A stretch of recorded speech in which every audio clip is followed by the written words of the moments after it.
Magandang umaga po mga idol. Good morning po sa ating lahat. Yan na po yung result sa ating talong after 1 week. Pinakita ko sa inyo, ito na po ang nailaki niya after 1 week mga idol.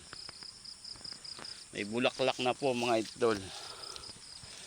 Yan, halos lahat na po namumulaklak na. Oh.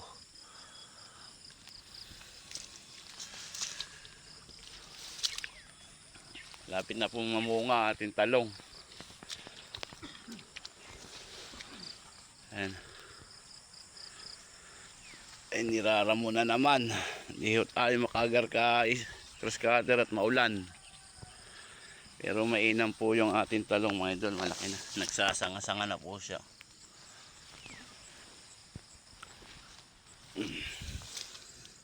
Hindi tayo maka-spray mga idol. At isang linggo na hong dire-diretso ulan. Pero wala pa po tayo nakikitang stem borer tsaka yung ano boss, yung nalalantong dahon. Yan po. Ulikin po natin kung meron tayong makita mga ito. Tingin ko wala pa hong ano.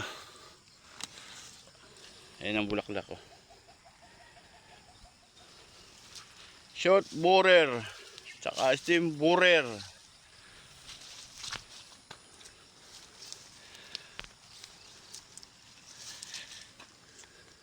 Ayan, itong kalaban natin mga idol, kumakain ng dahon, uod.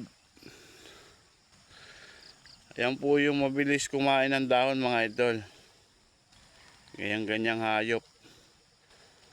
Oh. Kaya ho nagkakabutas-butas yung ating dahon mga idol, gawa ho ng uod na yun. Pero yung nalalantang mga sanga-sanga mga idol, wala pa tayo nakikita.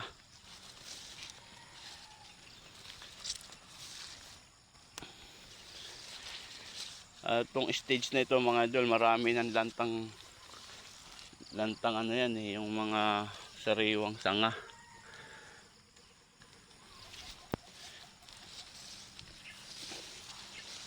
Ito na po yung kinakapitan ng mga stem borer gantong edad ng talong mga idol. Wala pa naman po tayong nakikitang nalalanta. Kaya po nalalanta yun mga idol, may uod po yun sa sanga. Dito, kinakain po yung ating talbos, yung ating sanga, yung palalambot.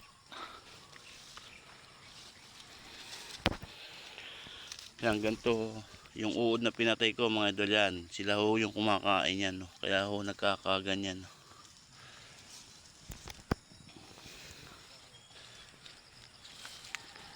Pero mainam po, wala po tayo makitang short borer tsaka po yung stem borer. Wala pong nalalantang mga sanga-sanga. Ayan, mainam mga idol. Marami na akong may bulaklak.